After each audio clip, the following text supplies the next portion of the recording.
32 সংখ্যক অসম ৰাজ্যিক একুৱাটিক চেম্পিয়নশ্বিপৰ সফল সামৰণি যোৰহাটলৈ শ্ৰেষ্ঠ দলৰ সন্মান কামৰূপে আজুৰিলে প্ৰথম ৰানাৰ্ছ আপ ট্ৰফি সৰুসজাইৰ ডক্টৰ জাকিৰ হুছেইন একুৱাটিক কমপ্লেক্সত অনুষ্ঠিত 32 সংখ্যক অসম ৰাজ্যিক একুৱাটিক চেম্পিয়নশ্বিপ 2025ৰ শুক্ৰবাৰে সফল সামৰণি পৰিল। অসম সাঁতোৰ সংস্থাৰ উদ্যোগত অনুষ্ঠিত প্ৰতিযোগিতাখনত বিগত 4টা দিনত 13খন জিলাৰ পৰা অহা 6 শতাধিক খেলুৱৈয়ে ক্ৰীড়াংগনত দাঙি ধৰিলে প্ৰদৰ্শন। 56টা সোণ, 51টা ৰূপ আৰু 36টা ব্ৰঞ্জেৰে শ্ৰেষ্ঠ দলৰ সন্মান লাভ কৰে যোৰহাট জিলাই।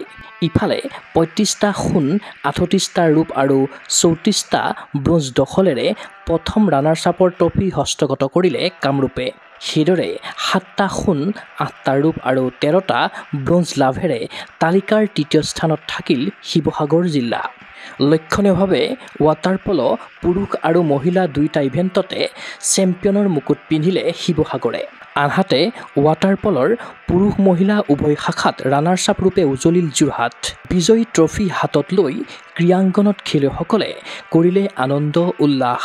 ইফালে গ্ৰুপ চেম্পিয়নৰ ভিতৰত মেন অপেনত কামৰূপৰ বনদ্বীপ মেধি শ্ৰেষ্ঠ হোৱাৰ বিপৰীতে ওমেন অপেনত চেম্পিয়ন হ'ল চৰাইদেউৰ দিশা গগৈ।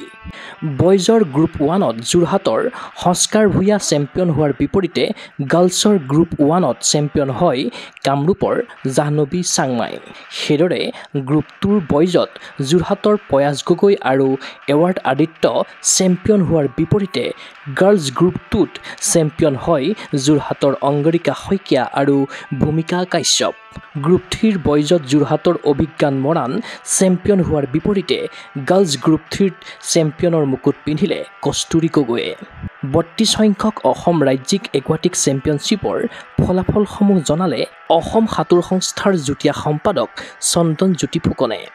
32তম অসম জলকীয়া প্ৰতিযোগিতা 2025ৰ পৰিসমাপ্তি ঘটিছে। আপোনালোক সকলোৱে দেখিছে 3দিনীয়া কাৰ্যসূচীৰে আমাৰ এই খেল অনুষ্ঠিত হৈ আছিল। আজি শেষৰ দিনা আমাৰ ডাইভিং আৰু ৱাটাৰ পল' অনুষ্ঠিত হ'ল। এক সুন্দৰ সংযোজন অসম সাঁতোৰ সন্থাত। আজি প্ৰায় 3-4 বছৰৰ পৰা অসম সাঁতোৰ সন্থাই সাঁতোৰৰ লগতে ৱাটাৰ পল' আৰু ডাইভিঙক আচলতে আগবঢ়াই নিবৰ কাৰণে চেষ্টা কৰি আছে। আৰু এইবাৰ আমি ৱাটাৰ পল'ৰ দল ছিনিয়ৰ জুনিয়ৰৰ যি ৰাষ্ট্ৰীয় পৰ্যায়ত ছুইমিং ফেডাৰেশ্যন অফ ইণ্ডিয়াই খেল পাতিব, আমি তালৈ টীম পঠিয়াম। ইতিমধ্যে শিৱসাগৰতো ইয়াৰ বাছনি এবিধ হৈ গৈছে। প্ৰায় 432গৰাকী সন্তৰণবিদ আৰু লগতে ৱাটাৰ পল' আৰু ডাইভিঙৰ যদি সৰ্বমুঠ খেলুৱৈ লগাওঁ প্ৰায় 600গৰাকী খেলুৱৈৰ উপস্থিতিত এই টুৰ্ণামেণ্টখন এইবাৰ অনুষ্ঠিত হ'ল। এই টুৰ্ণামেণ্টখনে অসমৰ সাঁতোৰৰ ক্ৰীড়া জগতত এক মাইলৰ খুঁটি হিচাপে বিবেচিত হ'ব। কাৰণ 71 চনৰ পৰা আজি প্ৰায় 25 চনলৈকে এক বৰ্ণিল যাত্ৰা, 54 বছৰীয়া বৰ্ণিল যাত্ৰাত প্ৰতি মুহূৰ্তত অসম সাঁতোৰ সন্থাই নিজকে ওপৰলৈ তুলি লৈ গৈ আছে। আৰু আজি এক পৰ্যায়ত পাইছেহি য'ত আজি আপোনালোকে গম পায় অসমৰ দুজনকৈ সন্তৰণবিদ জনঞ্জয় জ্যোতি হাজৰিকা আৰু আমাৰ তিথাং পেগুৱে অসম সাঁতোৰ সন্থাক প্ৰতিনিধিত্ব কৰি ভাৰতীয় সাঁতোৰ দলত স্থান পাবলৈ সক্ষম হৈছে junior aquatic championship, world junior aquatic চেম্পিয়নশ্বিপত। আমাৰ এই গোটেই প্ৰতিযোগিতাখনিত আপোনালোক সাংবাদদাতাসকলৰ লগতে আমাৰ পুলিচ বিভাগৰ লগতে আমাৰ মেডিকেল টীমৰ লগতে তথা আমাৰ অগ্নি নিৰ্বাপকৰ লগতে আমাক সকলোৰে সহযোগিতা কৰাত, আমাৰ প্ৰতিগৰাকী আচলতে গোটেই টুৰ্ণামেণ্টখন অনুষ্ঠিত কৰাত তেওঁলোকৰ সহায় সহযোগিতা আমি ধন্যবাদ জ্ঞাপন কৰিছোঁ অসম সাঁতোৰ সন্থাই। ইয়াৰ লগতে আমাক আনুষংগিকভাৱে সহযোগিতা আগবঢ়াইছে SBI, NRL, ইণ্ডিয়ান অইল কৰ্পৰেশ্যনৰ। গতিকে আমি সকলোলৈকে প্ৰতিগৰাকী খেলুৱৈ, প্ৰতিগৰাকী অভিভাৱক, প্ৰতিজন কৰ্মকৰ্তাক আমি অসম সাঁতোৰ সন্থাৰ হৈ ধন্যবাদ, শুভেচ্ছা, হিয়া ভৰা শুভেচ্ছা আৰু ধন্যবাদ জ্ঞাপন কৰিছোঁ।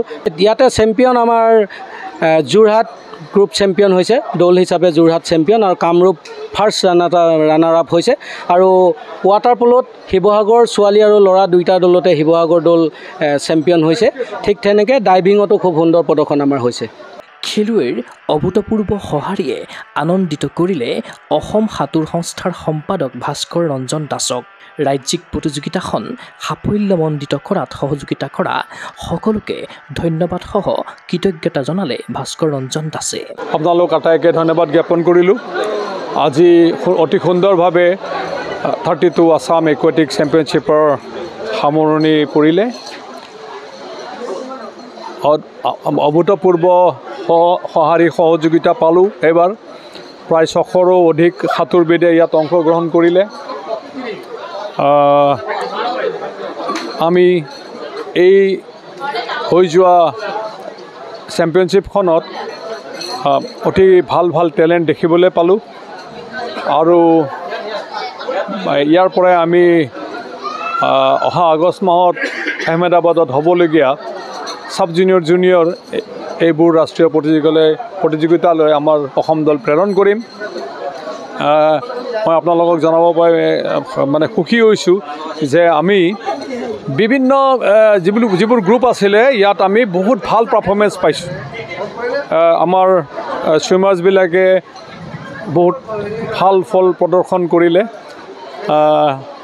গতিকে আমি আশা ৰাখিছোঁ যে অদূৰ ভৱিষ্যতে অসমৰ সাঁতোৰবিদসকলে ৰাষ্ট্ৰীয় পৰ্যায়ত জিলিকি উঠিব ক্ৰীড়া অনুৰাগীৰ আশা এনে ৰাজ্যিক প্ৰতিযোগিতাৰ আচলত ধৰি পৰৱৰ্তী সময়ত ৰাষ্ট্ৰীয় আন্তঃৰাষ্ট্ৰীয় পৰ্যায়ৰ সাঁতোৰ ক্ষেত্ৰত জিলিকি উঠক অসমৰ এইসকল উদিত খেলুৱৈ চিন্ময় বৰাৰ প্ৰতিবেদন গগৈ স্পৰ্টছ এনে ফিজিকেল এডুকেশ্যন বিষয়ত ডিগ্ৰী পাঠ্যক্ৰমৰ কাৰণে অসম তথা উত্তৰ পূৰ্বাঞ্চলৰ প্ৰথমখন শিক্ষানুষ্ঠান অভিৰুচি ইনষ্টিটিউট অৱ ফিজিকেল এডুকেশ্যন 2 বছৰীয়া ফিজিকেল এডুকেশ্যনৰ BPEd পাঠ্যক্ৰম আৰু 4 বছৰীয়া BPES পাঠ্যক্ৰমৰ বাবে নামভৰ্তি চলি আছে বিতংকৈ জানিবৰ বাবে আজি যোগাযোগ কৰক যোগাযোগৰ নম্বৰসমূহ হৈছে 9435100098 700222 33540 88765210098 ৱেবছাইট www.aipguwahati.in